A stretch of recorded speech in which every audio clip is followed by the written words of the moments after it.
The Buccaneers absolutely destroyed the Philadelphia Eagles. Rashee Rice got injured. And did Devante Adams play his last game as a Raider? All that and more coming up here at the Gridiron.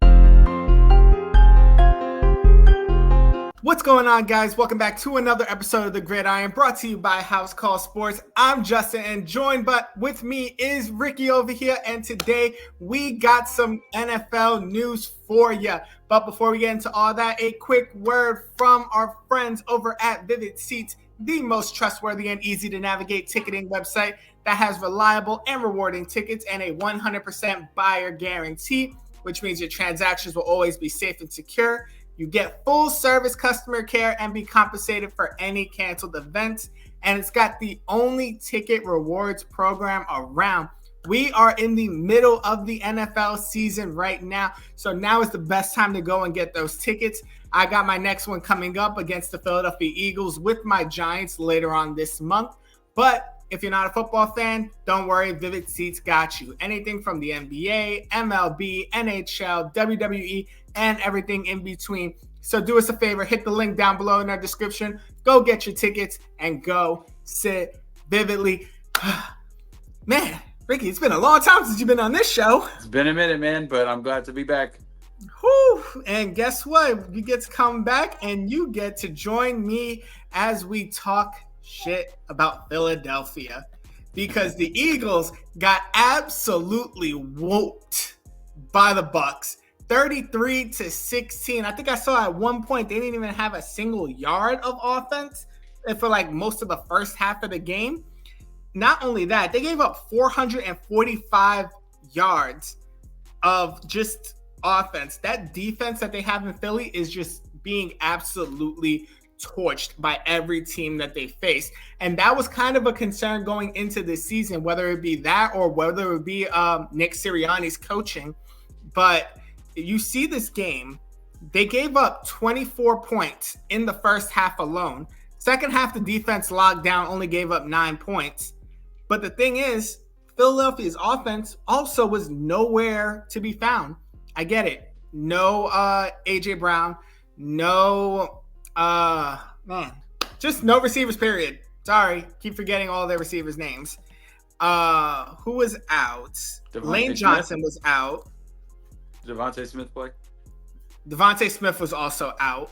So you lost your right tackle. You lost both your starting receivers. So I guess we can't put it all on Jalen Hurts in this game, but the best of the best quarterbacks know how to at least put up some kind of effort without their star players. But Ricky, I know this is more of my thing because this is the NFC side of things, but what did you take coming out of this game? Here's the thing, Justin, and I hate to say this, and I mean, you being a Giants fan, you might really enjoy this, but and I say I hate to say this because I'm actually a fan of this person, but I think it's really time to start being concerned about Jalen Hurts and his play. It really, I mean, excuse me. I mean, is there any game where this man is not turning the ball over multiple times a game?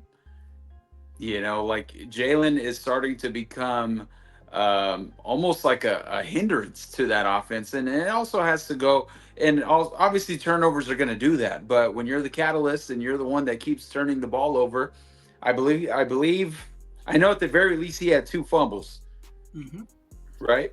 Let me see for his stats in the game. I can tell you right now. I was going over Jalen Hurts' overall season stats, where he does have 4 interceptions so far, and 4 interceptions in 4 games is not good. But yep, he did fumble twice in this game and then lost one of them. There you go. So, and I mean, and it's not just a 4-game sample size anymore. You know, we're not looking at it as, hey, you know, it's a 4 games, you know, didn't play much in the preseason, whatever it is. No, this is dating back to last year now, where he led the league in turnovers. Now it's carrying over. You know, I don't know what the disconnect is, if it's Nick Sirianni. I mean, he's also got to be in one of the hottest seats in the NFL currently right now. Because if you listen to his post-game presser, he was kind of fumbling over his words. You can kind of see that that he's not as cocky as he used to be. You remember that whole thing where the camera panned to him and he's like, yeah, like, we're winning, or the whole he had that old school Philly attitude. And that's great. And that's great when you're winning. Yep. But when you can't figure things out in that market with that fan base, they got to be eating him alive out there today and this week. And again, Jalen is starting to concern me with these turnovers. It's starting to become where that's just who Jalen is. He's going to turn the ball over. He's going to give you some explosive plays, but he's also turning the ball over. And you can't sustain long-term success if you're consistently turning the football over. And here's another thing. I mean, I saw Saquon Barkley had 10 carries. What? Why only 10 carries? This was your biggest offseason acquisition, supposed to be the person who gets you over the top, and Saquon is only getting the ball, touching the ball a minimal amount of times. I mean, they got to figure something out there, and they got to figure it out quick because the clock is ticking, especially on Nick Sirianni. And like I mentioned, I am very concerned about Jalen Hurts' efficiency with the ball and just taking care of the football.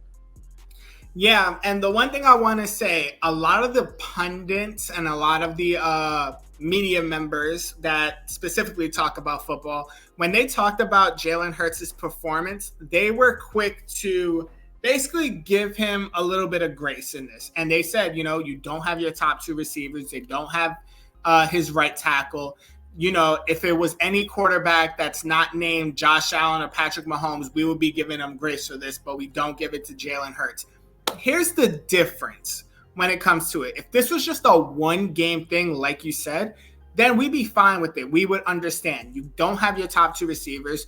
You're down your right tackle, who's your best offensive lineman at this point in the season, and everything will be fine there. But this is a career thing for Jalen Hurts. I'm just going through his stats here because we are in year 5 of Jalen Hurts in Philadelphia, and he's basically averaging 8 interceptions and 5 fumbles per season.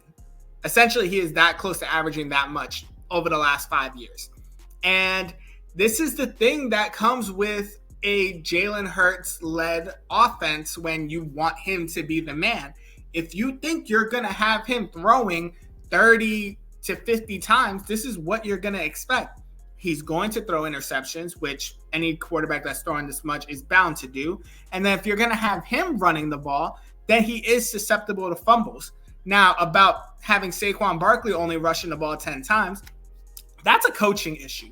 That's called you're going away from the run and trying to put it all on Jalen Hurts. That's where Nick Sirianni completely and utterly gets the most criticism, is his decision-making on the field. It's the same thing that people have with Brian Daboll in New York. They question sometimes him going away from the run and his decision-making. They do the same thing to Nick Sirianni in Philadelphia. The only person who is getting affected job-wise, whose seat may be heating up right now, is Nick Sirianni. The team is 2-2 right now.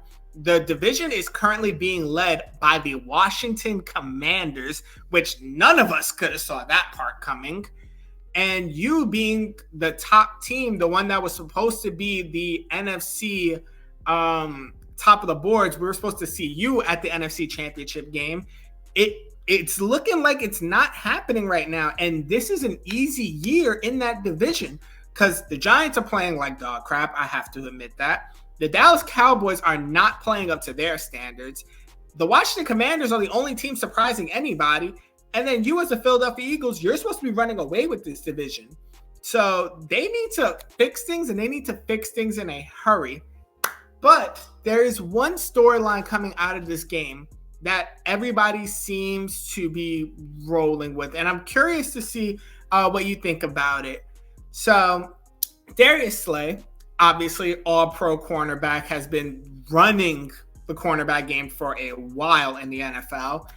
Defensive captain for the Eagles as well. He goes on Micah Parsons' podcast, and Micah Parsons brings up C.J. Gardner-Johnson, who I believe he got beat for a touchdown in that game after he said in pregame that he was going to put belt to bottom. Obviously, he used a word that I can't put online against the Tampa Bay Bucks. Gave up a touchdown. And Darius Slay just chuckles at it, which on the surface seems like nothing. But as football fans and as NFC East fans, we have to make things a big deal, where it's about, oh, you're laughing at a teammate, and not only are you laughing about a teammate's performance, but you're laughing about it with a divisional opponent, because Micah Parsons is a star for who? The Dallas Cowboys. Look, Ricky, you are a Raiders fan. How would you take it as a Raiders fan if one of your guys went on a Kansas City Chiefs podcast and basically started making fun of a teammate there?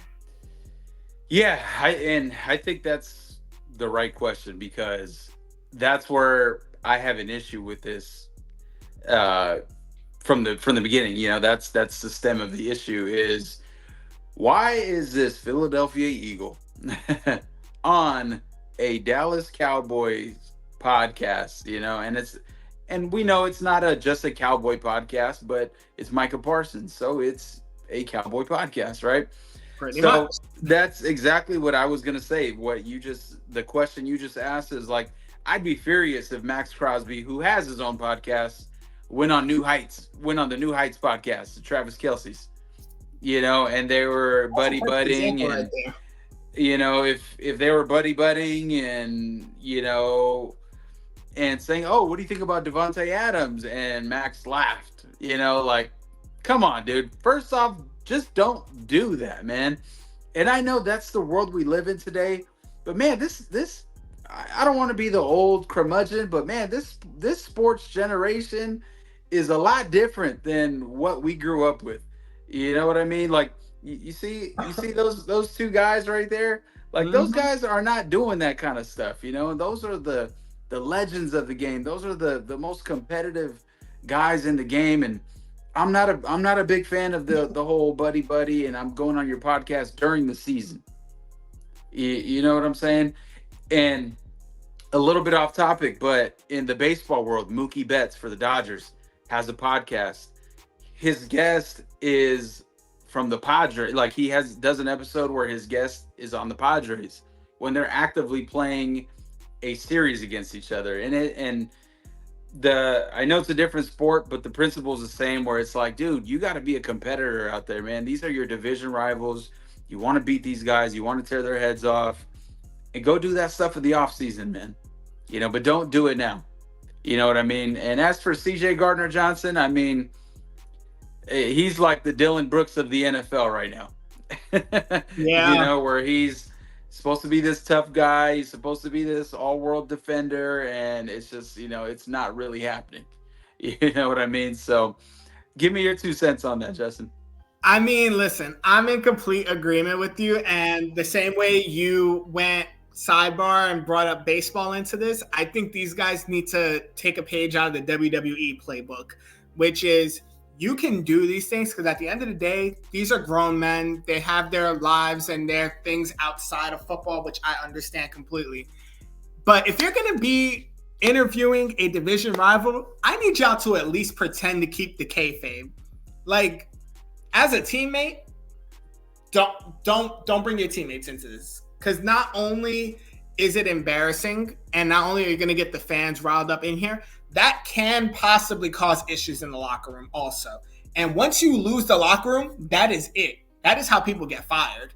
So at least keep the kayfabe alive. Like, protect your teammates. Pretend that you hate the other person, because at the end of the day, you are both going after the same goal, which is a Lombardi trophy. And the quickest way to get into the dance to get the Lombardi trophy is to win your division. So I'm just saying, I'm not telling you not to go on a podcast on your own time, because at the end of the day, you're a grown adult, do what you want. But I will say, if you're going to do it, don't do anything that could possibly cause issues in your locker room. But and on top of that, real quick, I mean, also Darius Slay, read the room, bro. You just got slaughtered. You just got beaten by a team that has your number, by the way. This is a team that keeps spanking you. Okay, they eliminated you from the playoffs last year. Yep. You know, and in an embarrassing fashion. They embarrassed you twice. So it's like, read the room. It's like, hey, you know what, Micah? Yeah, I do want to do your pod, but you know what? Let's do it next week after we win. Or like, Yep. you see what I'm saying? Like, Philly's got to be killing these guys this week, man. But Yeah. go ahead. No, but here's the thing.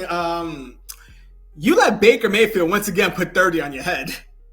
Like, I'm not doing nothing after that. I'm going back to the film room. I'm trying to watch tape after that. Like, Yeah, how did we lose? They like 21 points skunked them. Like, if this was Madden, you got to pass the controller, man. Like, they destroyed them. That's pretty much what happened. And this is not the first time the Eagles have been blown out. But you know what? We've been talking about them for the better part of almost 12 minutes. So we got some other games we have to go to. And we're going to go to a division you're very familiar with, which is the AFC West, where we got to see the Kansas City Chiefs, because the NFL gods want them to go undefeated so far. They beat the Chargers 17-10, which in all likely was a very sloppy game for the Chiefs, if I may add. Patrick Mahomes only going 19 for 29, 245, one touchdown, one interception, getting sacked 3 times. But the storyline really of this game is Rashee Rice. Like, the number one receiver on this Chiefs offense, someone who already has some issues going on from the offseason through the court system. But now he is dealing with a knee injury that was actually caused by Patrick Mahomes. If you didn't get to see the play, Mahomes threw an interception. The defensive player who picked him off was running it back. Rashee Rice actually got behind him and knocked the ball out, causing a fumble, which great hustle by him. But unfortunately, Patrick Mahomes was also trying to tackle the guy, but ended up going shoulder first into Rice's knee. So I guess there's a 2-part question to this. What do you think about this performance from both spots, the Chiefs and the Chargers? And how do you see the Chargers offense adapting without their number one receiver? So if you could do me a favor, Justin, you have the computer in front of you. Yep. If you could pull up Patrick Mahomes' numbers this year for the season. Sure. Because you said quite sloppy performance. And if we're being honest, and if you look at those numbers, if you could maybe read them back to me, maybe. Sure. So far in this regular season, he has 904 passing yards, 6 touchdowns, 5 interceptions, a quarterback rating of 52.9, which is 17th in the league. This is the sloppiest 4-0 team I've ever seen in my life. This is the sloppiest dynasty, back-to-back champs going for a 3-peat that I've ever seen. I don't know how this team is 4-0, honestly. Honest to God. Okay, and I'm not going to be the guy who brings in the officiating and all that. That's its own issue. But this team, wow, man, like I really don't understand it. You know what I'm saying? They just, for some reason, teams just can't put them away. Mm-hmm. You know what it is? And they let them hang around, and they find a way to get it done. And here's the thing, as far as the injury goes, it's kind of like a freak accident, to be honest with you. It was very fluky. The whole thing is on Patrick Mahomes, from the interception to just diving, turning his head, diving, recklessly. Like, and there was like a pile of guys there too. Like, you're Patrick Mahomes, you shouldn't be diving into a pile of guys. I don't care if you're trying to tackle somebody. Like, if I'm Andy Reid, I don't want you doing that, Patrick. But it looked to be a pretty serious injury. I don't know if they've gone into the extent of what it is, but I mean, it looked pretty bad. I mean, he dove into him completely like at full speed, full body weight, straight into his knee. Yeah, according to USA Today and Yahoo Sports, he is still undergoing tests. Nothing has been formally official about what is going on with Rice's knee, how long he's going to be put on the shelf. So unfortunately, we don't have that information yet. We'll probably have it by the end of the day today, if not tomorrow. Yeah. But if I'm being real with you, Justin, honestly, these Chiefs, they're going to continue to win. I mean, what can you say? Like, people used to say, it's because of Travis Kelce. And now Travis hasn't done anything. And they're still 4-0. People Who are you telling? I have him on fantasy. People used to say, it's because of Tyreek Hill. And they've won 2 Super Bowls since he left. Yep. So it's like, is the Chiefs train going to stop rolling because of Rashee Rice? Absolutely not. But as for the Chargers goes, I mean, they're finding their new identity. Obviously a new coaching staff, a guy who is a proven winner in Jim Harbaugh. He's won everywhere that he's gone. Maybe he hasn't hoisted the Lombardi yet or hoisted all the trophies yet, but obviously coming off of the national championship, he knows how to win. They're going to, I mean, their identity is, like run first, with J.K. Dobbins, and they're doing well doing that. But as far as their going forward, I think they'll be okay. And my prediction for the Chargers moving forward is a fringe playoff team, and I don't think they're really anything past that. I mean, they will have to put up a better performance than what they did against the Chiefs if they want to be that fringe playoff team, because Herbert going 16 of 27 for 179 and a touchdown and J.K. Dobbins going 14 carries for only 32 yards. It's not going to happen if you're going to perform like this. Not saying that they're not going to get better, because more than likely they will. But you got to put a better effort than this in a game.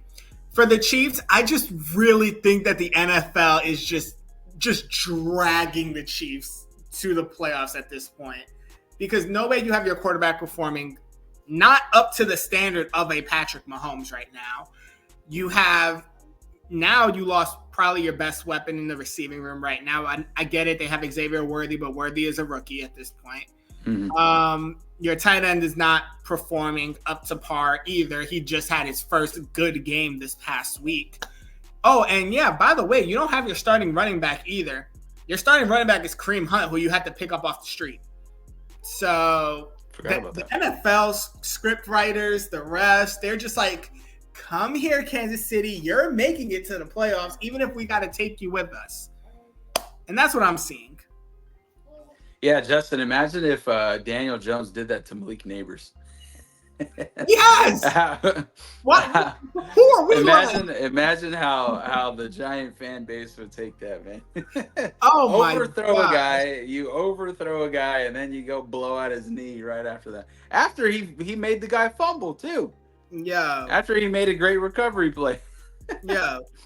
If Daniel Jones were to do that to Malik Neighbors, I promise you there would be a riot in MetLife Stadium. Let it not be a home game where that happens. Let me knock on wood that does not happen at all, because we need Malik Neighbors healthy.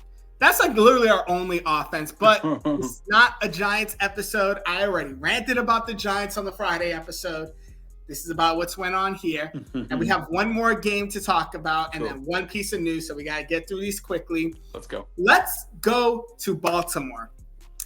The Ravens beat the Bills, and not only did they beat the Bills, they ran up and down the field.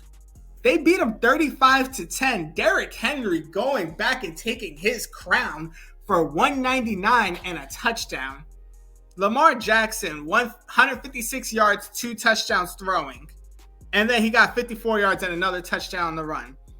Josh Allen, who has been probably the most efficient quarterback that I have seen him be in his whole career, went 16 of 29 for 180. James Cook, who has been cooking all season, 9 carries, 39 yards. And that is what I think went wrong. You did not feed this man the ball. But, Ricky, I'm going to ask you first. what did you think about this game? Did you think this was a get-right game for the Ravens to put them back on track? Do you think we're seeing possibly a retraction with the Buffalo Bills? Let me know. Yeah, I think there's a little bit of the. Well, actually, let me backtrack. Let me start with Baltimore. I feel like Baltimore has figured it out. I think I'm going to be honest with you. When they were 0-2, I really was not concerned about the Ravens. In my heart of hearts, I knew this is an experienced team. They have an MVP quarterback. They have Derrick Henry. They're going to figure out how to use him. And look at Derrick Henry's last two games. Majestic, and I believe he's leading the league in rushing now. So I think the Ravens have figured it out and how to use Derrick and how to use Lamar in those read options. They become what everybody I think expected, to be just a ferociously dangerous duo in that backfield.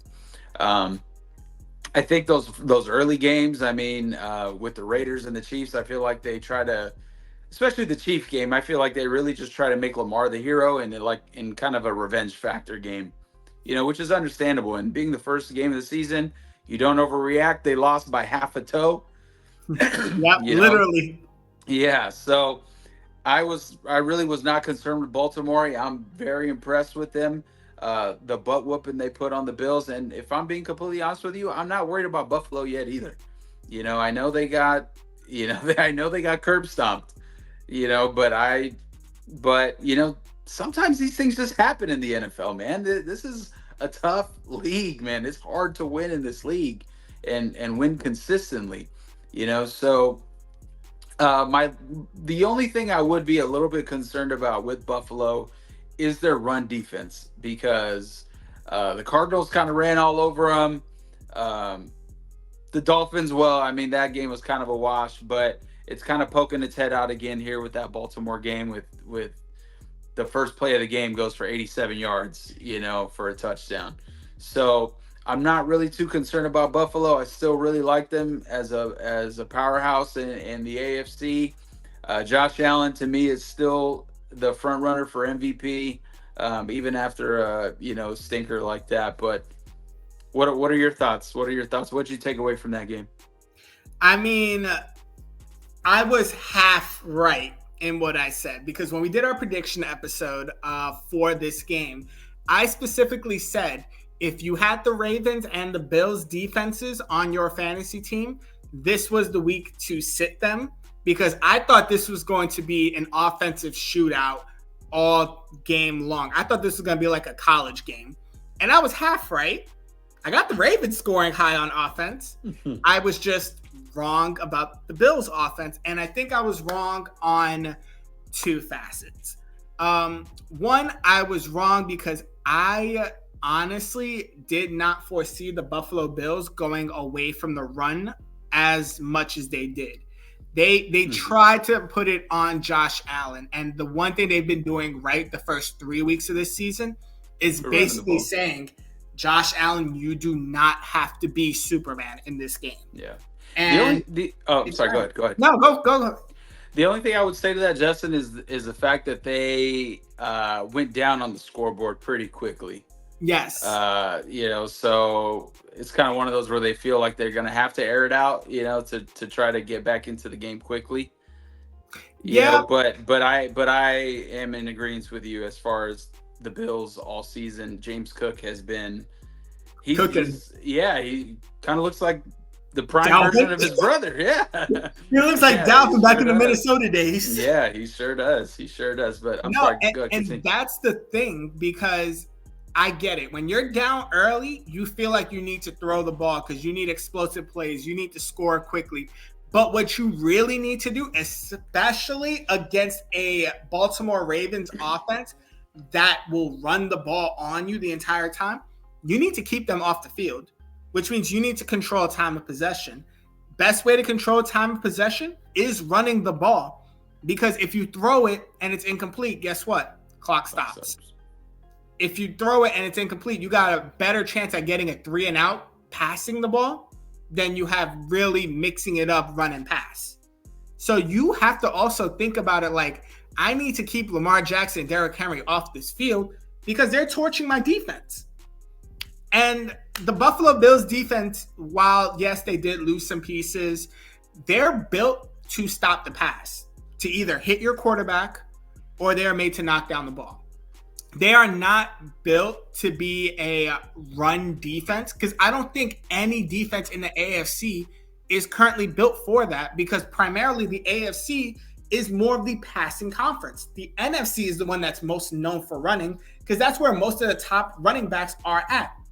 You got Saquon Barkley out there. You got the kid out of Atlanta.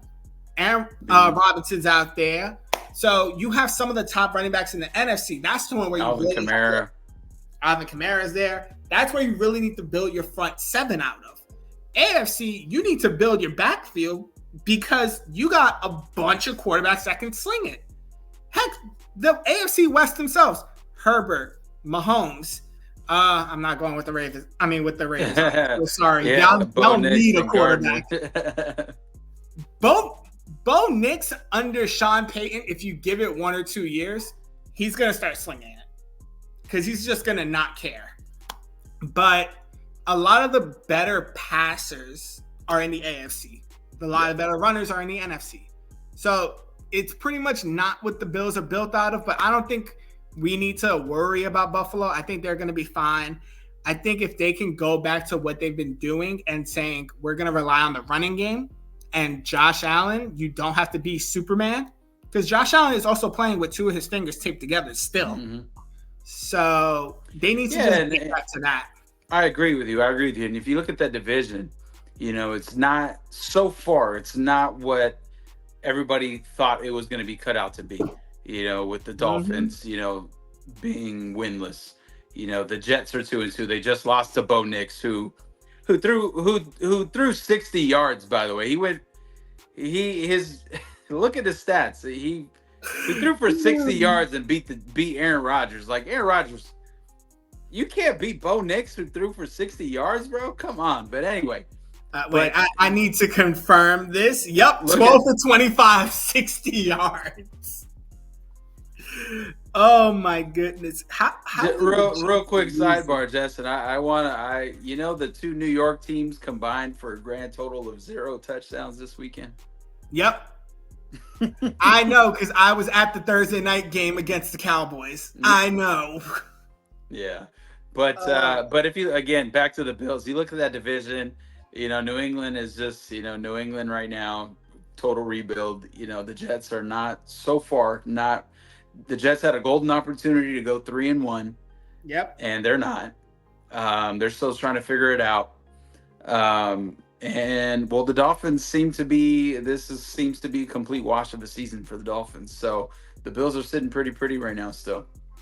Yeah, when it comes to the Dolphins, their season lives and dies with Tua's health at this point, because we've seen, like, once you put a backup quarterback in there, that offense is not the explosive offense that we thought it was going to be. But speaking of offenses, we have one more topic that we need to talk about. And Ricky, you're going to take hold on this one because this involves your Raiders. So Devante Adams, a lot has been talked about on whether he will finish out the season in a Raiders uniform. And apparently a certain Instagram post was liked about Devante Adams playing his last game in a Raiders uniform. But it wasn't liked by Devante, nor was it liked by any of his teammates. It was his head coach. So take us through this story and what is going on out there in Vegas. Oh, man. Well, let me start here, man. As much praise as Antonio Pierce got last year, and he was rightfully so the man for the job, he did earn that, this offseason to be named the, to remove the interim tag off of his title of head coach. But for somebody who is supposed to provide stability to a franchise that has zero stability, I am highly, highly disappointed in Antonio Pierce. I can't be more disappointed in Antonio Pierce. And do we sometimes accidentally like stuff on social media that we do, like butt likes happen and stuff like that? Yeah, that happens. But come on, dude. Antonio Pierce, you are the head coach of an NFL franchise. Get your ass off of social media, dude. Get off of social media. I know you're young and you know this is your dream job, to post your NFL career, but you're here, man. You're here, and you already in this 4 weeks have already had a come to Jesus business decision meeting because of something you said in the presser after a bad loss. And now here you like this post of your superstar receiver, who, by the way, all of the outside noise of him being traded and being moved, Devante has never said that himself. Devante has never come out and said, trade me. There's that clip on the receiver show where he got hit and out of emotion, he said, I need to get out of here before I lose my life. He did say that. But he's never stood in front of the cameras, in front of reporters and said, or had his agent go put out a statement and saying, get me out of here. I'm out of here. Through Derek Carr, his best friend, getting released, through Jimmy Garoppolo, through Jarrett Stidham, through Brian Hoyer, through Aiden O'Connell, through Josh McDaniels getting fired, through all of that stuff, he has never once come out and said, get me out of here. I want to leave. But now it almost seems kind of like inevitable because of this stupid Instagram post, that our head coach liked it. Like, are you kidding me? Get off of social media, Antonio. And as for the thought, when you kind of look at it, Devante is great, and I still believe he's a top 3 to 5 receiver in the league. I personally believe. He's 31 years old, but he still is that guy. I've watched every single game that he's played with us. I've watched him for years in Green Bay. He still is that guy. He truly is. Through all of those quarterbacks I just named to you, he still produces. The quarterbacks don't make him. But my point is like, now when you kind of look at it, you're kind of stuck in the quarterback purgatory because you have Gardner Minshew, who clearly is not going to be your long-term answer. Aiden O'Connell couldn't beat out Gardner when it was basically his job to lose. And sure enough, he lost it, which tells you something. So our quarterback room right now, we don't have a long-term answer. So if you can trade Devante, and I don't know what his value is today, maybe to a Jets team who we just mentioned earlier. Obviously Aaron Rodgers, that's kind of the logical choice, a team that is trying to figure it out, offensively. Maybe to them, the price could be a first-round pick, but I don't really know what his value would be. That's what I would imagine his value would be. But I'm gonna let you finish, and I'll tell you what I think value-wise would be. Yeah. So at this point, if you could stockpile some draft capital to ensure yourself that you're going to be able to get a top quarterback in this year's draft, because that's what we were unable to do this year. It was no secret they wanted Jaden Daniels, but it was never going to happen. There was no capital there. And the Commanders were never going to move off of that pick regardless. But the point is that they were eyeing what is needed in this franchise, which is obviously a franchise quarterback, So at this point, it pains me because, I love Devante. I love him as a Raider. I love watching him every Sunday, but it almost feels like, and he's on this show on NFL Network. He's already spoken about it. He has not spoken with Antonio Pierce about this. Antonio has not reached out to him. I am disappointed in our head coach, man. As much praise as he got last year, he definitely deserves some fault here, and he deserves the blame, because it was always just kind of speculation that we as fans we're kind of like, no, we've been told like we're not trading him, we're not trading him, we're not trading him. But then today, like the Raiders insider, the one who is like the Raider insider, posts today that now they're open to doing it. they're taking calls now. They're taking inquiries. So this organization, man, it's just there's no stability. I mean, you're a Giants fan, man. Like you know how this goes. Mm-hmm. Well, you know, at least you've seen some Super Bowls in your lifetime, though. I'm about to teach you a very valuable lesson about front offices. Never trust them when they say they're not going to trade a star receiver. Because here's a quote from Gettleman back when he was the GM of the Giants. We did not extend Odell Beckham Jr. to trade him.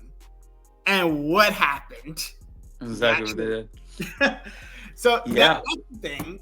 I'm gonna retort to a lot of points you made. That was the number one thing. Number two, for Antonio Pierce, stay off of Instagram.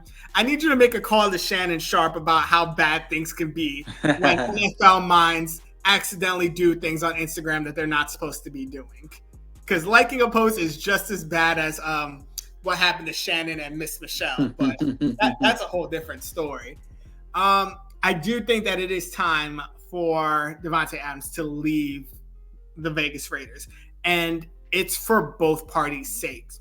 One, Devante Adams has a huge cap hit that the Raiders, they cannot eat right now. They are a rebuilding team. They need to just offload anything they can, recoup picks, and rebuild from the ground up.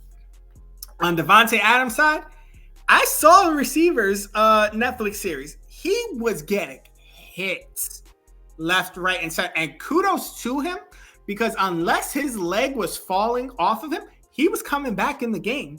That tells you a lot about that man as a player and as a person. And for his sake, he deserves to go out on his own terms when he is ready. But he deserves to be going out there for championships right now. Because yes, he is 31 years old, but he's still a top 3 route runner in the league. You can't fight me on that one. I will die on that hill. Mm-hmm. And I've seen some great wide receivers in all the years that I've been watching football. So do I think a trade with possibly the New York Jets will happen? It'll happen if Aaron Rodgers wants it to happen. But there's also a pass rusher by the name of Hassan Reddick who's really waiting to get paid. So I think the Jets have to choose one or the other at this point if they want to make that trade. Do I think that there are other teams that might need a number one receiver that might make a call? Possibly. But what are they willing to give up? Because based on the age, the cap hit, and versus the production, I wouldn't go for a first-round pick. I'd probably give up a second round. And in all likelihood, maybe even a third. It really depends on where NFL teams see the fit. I think a mid to high second-round pick is probably the best you're going to get for Devante Adams when you factor in the salary cap hit and his age. And a lot of teams may be willing to give it up, but also a lot of teams may not have the cap space to absorb it for a number one receiver as of right now. The only teams that may be able to do it are teams that are currently in a rebuild mode themselves. Heck, Carolina has been playing good with Andy Dalton. Maybe they make a call and, ship them off to Carolina. Carolina is known for for giving way too much. So you may get a first round pick out of them.